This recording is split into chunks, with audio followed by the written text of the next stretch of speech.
जय सियाराम मित्रों।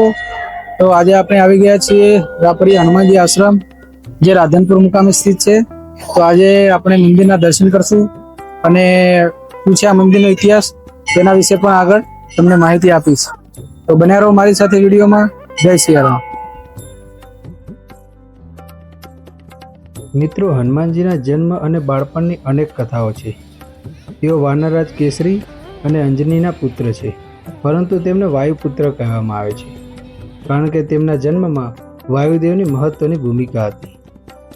જ્યારે દેવી અંજના તપસ્યા કરી રહી હતી ત્યારે રાજા દશરથ પણ પુત્રકામ યજ્ઞ કરી રહ્યા હતા। યજ્ઞના પ્રસાદમાંથી વાયુદેવે થોડો ભાગ લઈને અંજનીને આપ્યો, જેના કારણે હનુમાનજીનો જન્મ થયો। હનુમાનજીના બાળપણમાં તેઓ ખૂબ જ શક્તિશાળી અને તોફાની હતા। એકવાર તેમણે સૂર્યને ખાવાની ઈચ્છા દાખવી, જે કારણે ઇન્દ્રદેવે તેમને રોકવા માટે વજ્રનો પ્રહાર કર્યો અને હનુમાનજી જમીન પર પડી ગયા। તેમના પિતા વાયુદેવ ખૂબ જ ગુસ્સે થયા અને પૃથ્વી પર હવા બંધ કરી દીધી, જેથી લોકો તકલીફમાં પડ્યા। અંતે શંકર ભગવાને હનુમાનજીને જીવિત કર્યા અને તેમનું શરીર વજ્ર સમાન બનાવ્યું। આ રીતે હનુમાનજીની કથાઓ તેમના શક્તિશાળી અને દયાળુ સ્વભાવને દર્શાવે છે, જે તેમને ભગવાન શ્રી રામના ભક્ત અને સહાયક બનાવે છે।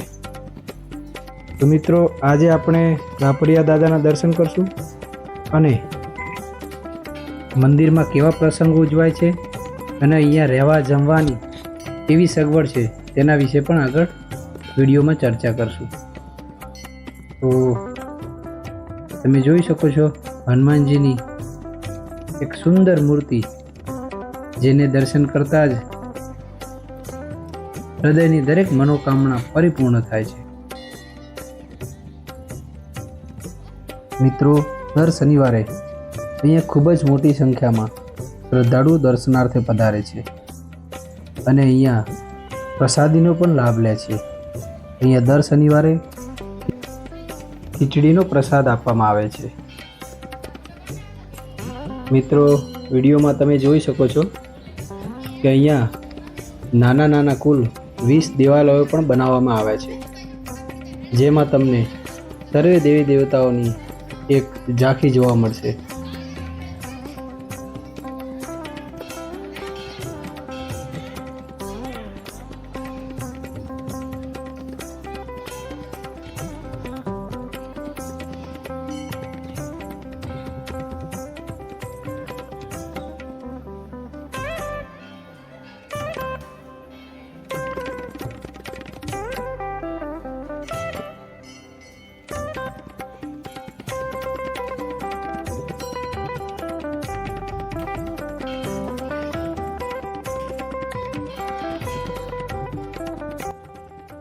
મિત્રો, આ રાપરિયા દાદાના આશ્રમમાં શ્રી વઢિયાર વિભાગ રામાનંદી સાધુ સમાજ દ્વારા ઘણા વર્ષોથી દર વર્ષે સમૂહ લગ્નનું આયોજન પણ કરવામાં આવે છે।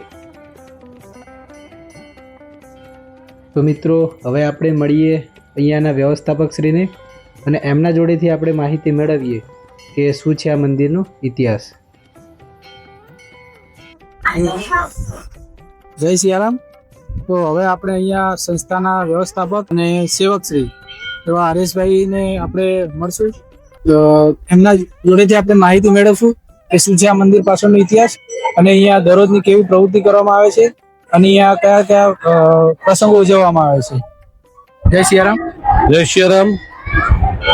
હું હરેશભાઈ સાધુ છેલ્લા 4 વર્ષથી અહીંયા રાપરિયા હનુમાનજી ખાતે સેવા બજાવું છું। રાપરિયા હનુમાનજી મંદિર રાધનપુર મુકામે છેલ્લા 23 વર્ષથી અવિરત અન્ન ક્ષેત્ર ચાલે છે। 24 કલાક યાત્રાળુઓ આવતા જતા હોય તેમના માટે ભોજનની વ્યવસ્થા, રાત્રે સુવાની વ્યવસ્થા તેમજ ઠંડા પાણીની સુવિધા અહીંયા ઉપલબ્ધ કરવામાં આવે છે। રાત્રિ રોકાણ માટે 3 કરોડના ખર્ચે અતિથિ ભવનનું નિર્માણ આકાર લઈ રહ્યું છે। દર શનિવારે અહીંયા ખીચડી પ્રસાદ અને ઠંડી છાશ મસાલાવાળી લગભગ 5,000 દર્શનાર્થીઓ આ પ્રસાદનો લાભ લે છે। આમ દિન પ્રતિદિન આ મંદિરનું મહત્વ ઉત્તરોત્તર વધતું રહ્યું છે। તો હવે આપણને થોડીક મંદિરનો ઇતિહાસ વિશે પણ થોડી દર્શક મિત્રોને થોડી માહિતી આપશો। વઢિયાર સમાજ સાધુ સમાજની દીકરી રાપર મુકામે જ્યારે તેના સાસરે જઈ ત્યારે સાથે હનુમાનજી પણ તેની સાથે ગયા હતા. પણ 23 વર્ષ પહેલા સમાજના આગેવાનોએ મળી અને નક્કી કર્યું કે આપણે હનુમાનજી મહારાજને અહીંયા નજીકમાં રાધનપુર મુકામ કે આજુબાજુના વિસ્તારમાં લાવીએ તો સારું, જેથી જવા આવવામાં સમયનો બચાવ થાય. એટલે સર્વે સમાજ બંધુઓ મળી આજથી 23 વર્ષ પહેલા જ્યોત સ્વરૂપે રાપરથી હનુમાનજી મહારાજને અહીંયા લાવી અને અહીંયા નાનકડું એવું મંદિર બનાવેલું અને ત્યારથી આ સેવાઓ અવિરત અહીંયા ચાલુ રાખવામાં આવી છે. બરાબર.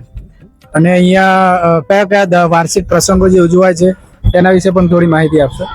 અહીંયા હનુમાનજી જન્મોત્સવ તેમજ રામનવમી, જન્માષ્ટમી તેમજ અન્ય ધાર્મિક ઉત્સવો અહીંયા ભાવપૂર્વક, શ્રદ્ધાપૂર્વક, ભજન ભાવ સાથે ઉજવવામાં આવે છે. તો મિત્રો, તમે જાણ્યું કે અહીંયા મંદિરમાં બહુ મોટી સંખ્યામાં દર શનિવારે શ્રદ્ધાળુઓ દર્શન કરવા પધારે છે અને પ્રસાદનો પણ ખૂબ જ મોટી સંખ્યામાં ભક્તો લાભ લે છે. તો હવે આપણે જઈએ મંદિરમાં અને તમને મંદિરનો પણ વ્યૂ બતાવું અને અહીંયા મંદિર પરિસર કેવું દેખાય છે તેના વિશે પણ તમને આગળ માહિતી આપું. જય સિયારામ.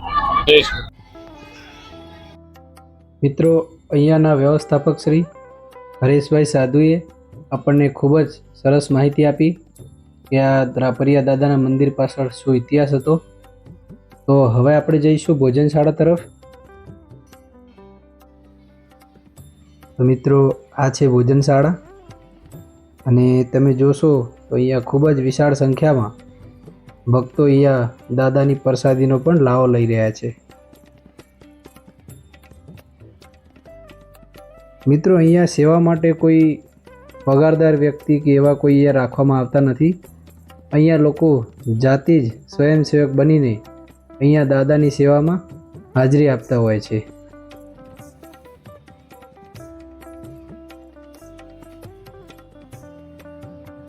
મિત્રો, અહીંયા શ્રદ્ધાળુઓને બેસવા માટે ખુરશી અને પંખાથી સજ્જ એવો સરસ શેડ પણ બનાવવામાં આવે છે, જેમાં શ્રદ્ધાળુઓને કોઈ પણ જાતની અગવડ ના પડે તેના પર પૂરતું ધ્યાન દોરવામાં આવે છે.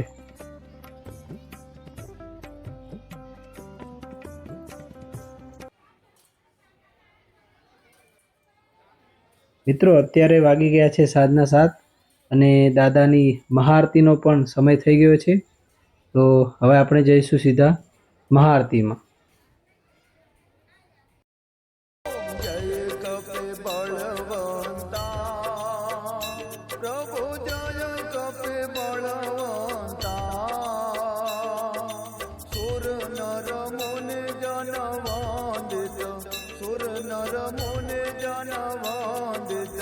પદરજ હનુમંતા પ્રભુ જય કપે બળવંતા પ્રભુ જય કપે બળવંતા.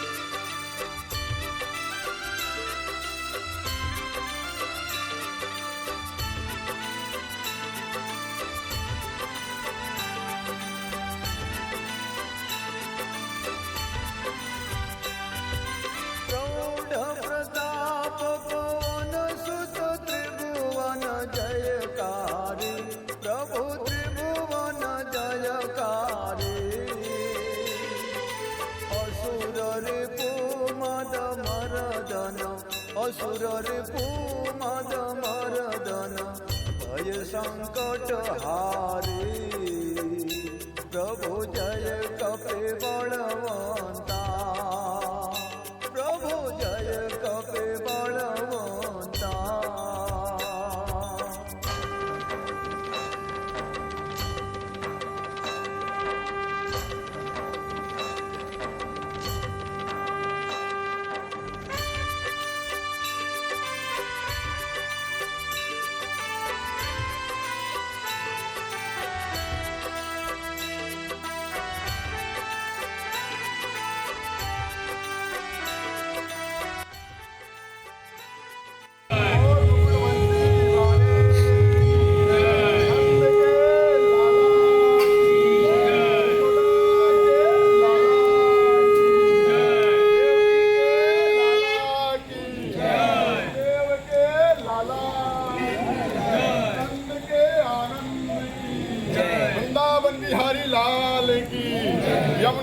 महारानी की, रेवती रमण भगवान की, જય राधा वल्लभ लाल की, भगवान की, कृष्ण जन्मभूमि की, रंगनाथ की, यमुना महारानी की, ऐसाना कपिल भगवान की, हरदेव भगवान की, कच्छप भगवान की, धन्वंतरी भगवान की, नारद भगवान की, आदि शक्ति माँ जगत जननी चितम्बा की, शंकर भगवान की, भोले बाबा की, बाबा ज्योतिर्लिंग की, रापरिया हनुमान जी महाराज की, भारत के वीर सपूतों की।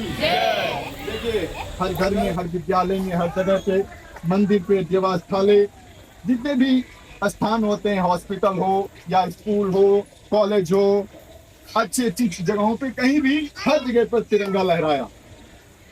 आज उन वीर सपूतों की वजह से, हम भारत के सैनिकों की वजह से यहाँ पर सुरक्षित बैठे हुए हैं। कई लोग आजकल हमारी समाज में भी होकर के, जब हमारी भारतीय सेना कुछ अच्छा काम करती है तो पता चलता है कि हम किसी सरकार का विरोध करते करते अपने सैनिकों का भी विरोध करने लग जाते हैं। हमको हमेशा याद होना चाहिए ये हमारे सैनिक हैं, ये हमारा देश है। हम सरकार के विपक्ष में, किसी पार्टी के पक्ष या विपक्ष में बोल सकते हैं, लेकिन जब देश की बात आवे तो हम सबको एक साथ होना चाहिए। जब भारत के वीर सपूतों की बात आवे तो एक साथ होना चाहिए। आज भारत के वीर सपूतों के ही कारण हम सभी लोग सुरक्षित अपने घर पे, मंदिर में सुरक्षित आरती कर रहे हैं या कहीं भी आ जा रहे हैं। इसलिए जब भी देश की बात आवे तो हम सबको एक साथ, एक स्वर में, एक साथ मिलकर के, जितने भी धन माता की, भारत माता की, वंदे वंदे वंदे वंदे। अगर आप ऐसे ही देश पे और धर्म पे अपने निछावर भोंगते रहेंगे तो आपका कोई कुछ नहीं बिगाड़ सकता।